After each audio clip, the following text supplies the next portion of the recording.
So when you read God's word by yourself or with your family, when you come to hear the preaching and the teaching of God's word, these very words are the compassion that God has for you through his Son. And so when you hear the teaching of the word, not only are you, of course, receiving the spiritual information and the necessary words of life, but you're actually receiving the compassion and the care and the love that God has for you by hearing the preaching and the teaching and the reading of God's word. Because Christ here, when he sees the people, the crowd, the first thing he does is turn to the word of his Father for the people. And so as you read God's word, you're actually experiencing the compassion of God for you. Now, you know lots of people, you might know people in the world, they'll appeal to God maybe generically, or they'll say, well, the universe is doing this today. That's what a lot of younger people will say. Like, the universe just had it out for me this morning.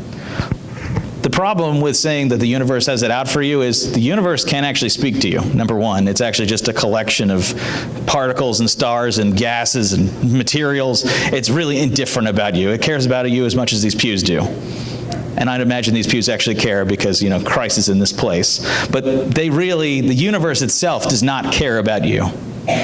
God in his compassion actually wrote something that you and I could know what he thinks and what he feels about what we're experiencing. And so if you want to know what God has said, he's given you a word to talk about it. One of the songs that played on we just have a roll of songs going on in the background. One of them was actually the retelling of the Psalm 2, which is when the world seems out of control, God laughs at the world's leaders in derision. We talked about that last week. Our King is in control. And so if you ever feel like you're spiritually out of place, his word provides answers for you.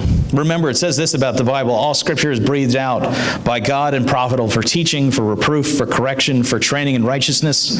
And this is why I think when Christ puts us here, that the man of God may be complete and equipped for every good work. When you put God's word into you, you're experiencing that compassion of God, but also it makes you complete. God's teaching and God's love for you completes who you are.